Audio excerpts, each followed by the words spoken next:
Good afternoon, everybody, and welcome to this media conference with Bukayo Saka. As ever, we can use the microphone provided and make sure it's switched on, and state your name and the organisation you work for. There's plenty here today, so we'll try and get around as many as possible. So if you can keep your questions to one or two, it'd be great. And we'll start with Rob Dawson from Sky. Hi, Bukayo. Hi, Bukayo. How are you? You okay? I'm good, thanks. How are you? Yeah, I'm good, thanks, mate. You'd never played in a World Cup game before this tournament. You've now started 3 games out of 4. Scored last night, scored 3 goals in 3 games. It's not bad, is it? What do you make of it all? No, it's been a great experience so far. You know, obviously to achieve that and help my team with the goals I've scored is a really nice feeling. So I'm happy, and I just hope I can continue to help my team. England blew Senegal away in the end last night. You're the leading scorers in this World Cup. You're part of that attacking unit. Do you think there is any better attacking unit out there in any other nation at the moment that's still here? That's a good question. But there's no doubt, you know, the quality we have in our team. You know, we're blessed with an amazing front line with so much quality attacking players, and yeah, when you get selected in that lineup, it shows how much confidence and trust the coach puts in you. So it gives you that extra confidence to go out there and shine. And last night you were able to do that. It's a huge quarter-final coming up against the world champions. Do you think England need to change the way that you play, maybe change the formation, or would you like to see England go toe-to-toe with France? Well, I'm not a manager, you know, I'm a player. Yeah, I have to trust Gareth and our coaching staff to obviously prepare their best game plan, but I think, you know, we can continue to do what we're doing. You know, we've been playing well, and we've scored, like you said, the most goals in the tournament, so I don't see us needing to change too much. Good man, thank you. Thank you. Sorry. Hiya. Gareth's record now in tournament football is pretty exemplary. Given that the form coming into the World Cup was a bit rocky, let's say, what is it about the group and Gareth that makes England really click when it matters? I think, of course, you know, this team in general has a lot of players that have played in big tournaments, you know, so there's a lot of tournament experience, you know. If you look at the last few results, you know, in the tournaments we've been in, we've got to, I think, a semi-final, a final, and maybe a quarter-final. So, you know, there's a lot of experience in there. So, you know, when the big games come, we have a lot of players that know what they need to do. All the talk now, of course, is about Mbappe and how you stop him. But, of course, there's much more to France than just him. What is it about England specifically and the qualities that you have that can cause them perhaps just as many problems as they're going to cause you? I think, first of all, if you look at our first 4 games, I think we have 3 clean sheets. So it starts, you know, how solid we've been at the back, and that's credit to defenders and obviously Pickers, our keeper. You know, they've been exceptional there. And, of course, at the same time, we've scored the most goals as well. So I feel like we just need to just prepare the best game plan and go there with confidence, because we're playing good right now. Obviously, knockout football brings with it the threat of penalties. We all know what happened to you personally after the European final. How do you feel now about the potential to take a penalty? And can you just reflect for us a little bit about how you've perhaps changed since that moment? Well, yeah, I've obviously matured and progressed a lot as a player. I'll be more than happy to. And just finally from me, we obviously know Raheem's gone home and the awful thing that's happened to him and his family. Have you guys have any contact with him since he got back to England, and what would your message to him be? He wished us the best, you know, yesterday as he was going back, and yeah, I've messaged him, and hopefully he'll get back to me later. I just hope he's okay, him and his family. Sihan Wang from Tencent, and hi Bukayo. Tournaments like the World Cup make stars, and in Russia it was Kylian Mbappe bursting onto the scene. You are already a star, but considering how well you've been playing, do you think you'll be the Kylian Mbappe of this World Cup? First of all, thank you for your compliment, but no. I think there's only one Kylian Mbappe, and at the same time, there's only one me. You know, I just want to be myself and help my team in the best way I can. You know, there's a lot of young players in this tournament. I can name so many, and even in our team, you know, there's another young player alongside us doing unbelievably well, and Jude Bellingham as well. So I'm just happy that we're all here, we're all doing well, and the priority is to try and win the tournament rather than be the player of the tournament or young player of the tournament, like you said.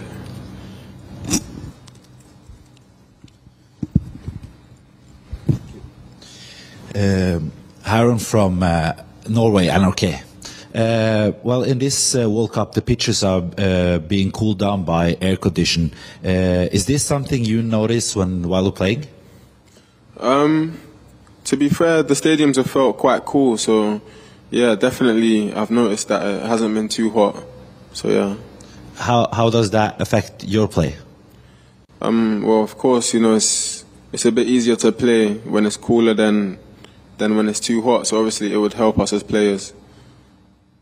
And the last for me, you mentioned the Bellingham. What you're seeing him every day now on the pitch. Can you say some words about him and what he's doing on the pitch? He's a special player. I don't really know the words to describe him. You know, I just hope he can continue to keep progressing, because for sure he has a massive future. Hi, Rob Harris from Sky News. Congratulations on reaching the quarterfinals.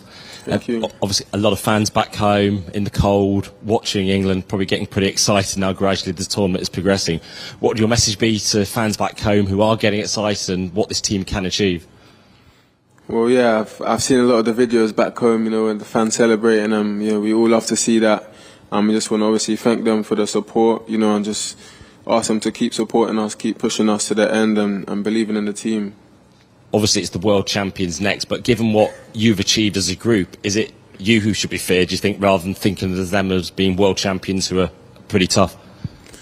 Obviously, we know the quality they have, the quality players they have, and we also know our own qualities as well. So we just got to go into the game with confidence and, you know, do our best to win in the game. Hi, Bukayo. It's Mark Manbrine's PA. You spoke to us already during the tournament and said the love and support you had after last summer really helped. But on a personal level, just coming out here, scoring 3 goals, does that almost for you put an end to that? It's the perfect start to push that out of people's minds, isn't it? What happened last year? To be honest, I feel like personally, you know, I've tried to move on from that moment. Obviously, I know I can never really forget about it. It's going to be in history, you know. But at the same time, you know, coming out here and scoring those 3 goals, of course, lifted me a lot. And of course, like I say, and I keep saying, the love from the fans that I keep receiving lifts me a lot as well. It gives me a lot of confidence, and yeah, I just love to see this from the fans. And obviously, Marcus has done exactly the same. He missed his penalty. He's started really well out here. Have you almost supported each other, do you think, through the whole ordeal? No, it's not just us two. We've all supported each other. You know, the whole team has got around me. So I think that's another example of how close our team is and how together we are, which is helping us to get good results as well. Thanks. To the back row there. Mark, give us the microphone back. Yeah. Thanks. Hello. A question for French TV, Canal+. England and France are the most impressive team in this tournament, but they don't used to face each other on the big competition. What could you tell us about the rivalry between France and England in sport and in football? Thank you. Well, the rivalry in this World Cup obviously is big because, like you said, it's been two nations that have performed exceptionally well in their first 4 games. We've watched their games and stuff like that. We followed them and we've seen the quality that they have, and I'm sure they've done the same with us. So definitely it's going to be an exciting game, and you know, everyone's looking forward to it. Hello, I'm Pierre from newspaper L'Equipe. I have 2 questions. First, did you get a text from William Saliba, or will you in the next few days, according to you? And the second one is, can you just explain us the leadership of Harry Kane? Obviously, he leads you on the pitch by the example, but I was wondering, is he the kind of leader who can make a speech before the game in the dressing room, for example? First of all, no, I haven't received any text from William Saliba. I'm not sure I will either. But yeah, let's see. And yeah, Harry Kane, he's a leader in both of the ways you described. You know, on the pitch he leads by example in his game, and then of course he does the same in the change room. You know, he's one of the most vocal in the change room, and before every game, of course, he does the speech like you said and gets us all going. So yeah. Jerry Cox from Haters here. Hi, Bukayo. Your teammate Gabriel Jesus looks like he's out for a while now. Have you been in touch, and how big a blow is that for him and obviously for Arsenal going forward? Yeah, he's a very, very, very, very important player for us, and yeah, it's not good to hear the news. Obviously, I've messaged him, and I think he's gonna go and see the doctor and see, you know, what he needs to do for the next steps. But yeah, definitely, it's not good news when I heard that, and yeah. Thanks, Jerry. Pass over to David Ornstein. Yeah.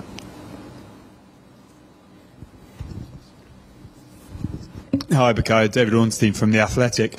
I saw when you were walking back from your celebration that you pointed over to the crowd and you had a little wave or blew a kiss or something. Was that to your family? And are they your inspiration, or do you have other inspirations that drive you in your career?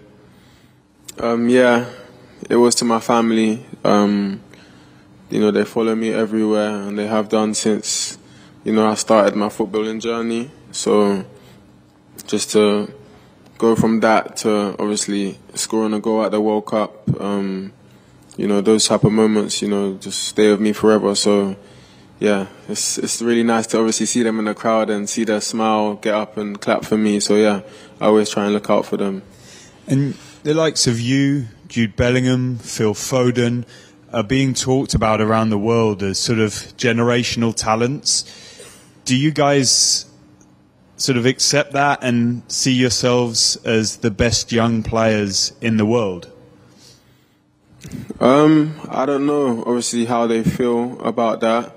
You know, we don't really talk about what people say on the outside, you know, because there's much good stuff, you know, like you just said, the compliments you said. There's also some bad things as well, so we try not to obviously read everything.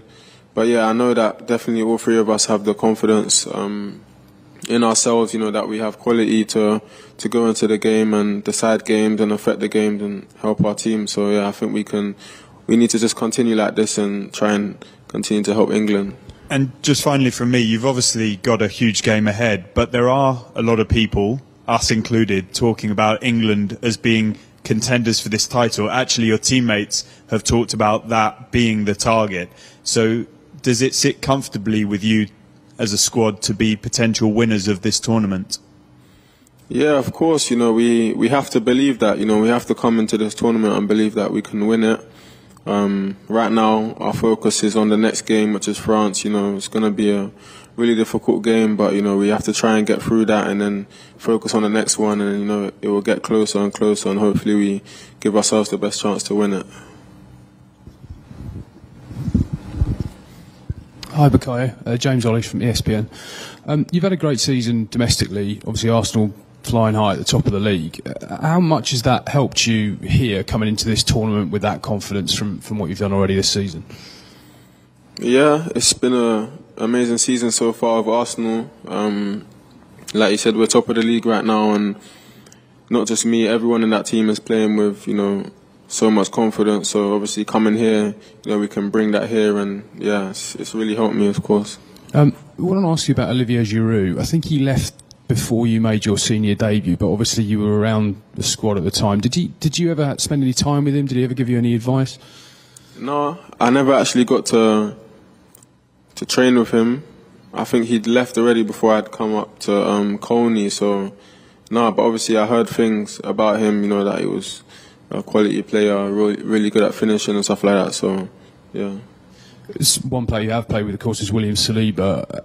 Has his development impressed or surprised even you? Because he's come straight back into the Premier League, obviously being on loan in France, and just been tremendous.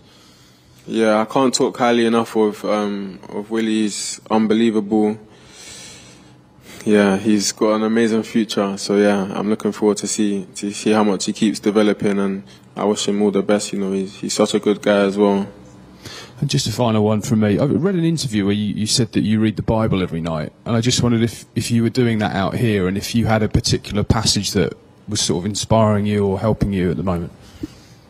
Yeah, I've been continuing to do that out here, read my Bible every night. For me, it's really important to obviously have the presence of God in me all the time, and it gives me more confidence, you know, that God's plan is perfect, so I can go on the pitch and, you know that God has my back.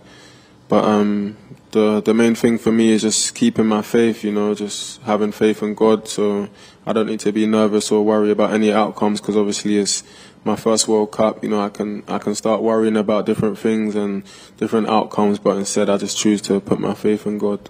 Do you have a favourite passage? No, I like all of them. Thanks, James. That was Alex Howell at the front here.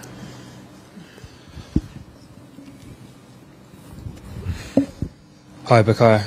Hello. Alex Howell, BBC. Declan Rice said that countries should start fearing you now and that you should start getting the credit you deserve. Do you think that's right? I think he has a good point. Yeah, of course. You know, we've performed quite well in our first 4 games, and yeah, I feel like we just need to stay hungry and stay focused on the next game, which obviously is the most important. And there's been a lot of big decisions the manager's had to make, and he's got everyone right so far up until this point. Just as players, how much do you back the manager? Yeah, we all back the manager, of course, because you know he has an unbelievable record in these big tournaments, and he's taken us really far. And yeah, you know, he does make big decisions, and he's got them all right. So I think we need to obviously just try and trust in him more, try and believe in him more, stop doubting him, and yeah, we should be in a good place and just trust him. Hi, Jeremy Armstrong from the Daily Mirror. Just a very quick one about Raheem. Have you as players got together to talk about security? Because obviously it's got implications for all of you, really. I just wondering if you've spoken to people back home, if you've sort of spoken about increasing your own security as a result of what happened to Raheem, really. No, it's not really something I've managed to discuss, you know, because obviously yesterday when it happened, I was very focused on the game. But yeah, I just hope Raheem's okay, his family's okay, and yeah, he gets he does what he needs to do. Thanks. Just pass them up to the back row there. Yep. Thanks. Hi, Bukayo. Arthur Perrault for French Radio. Another question about Kylian. Is he for you the best player of the world right now? And are you worried about playing him now? Thank you. Yeah, for me, he's one of the best players in the world.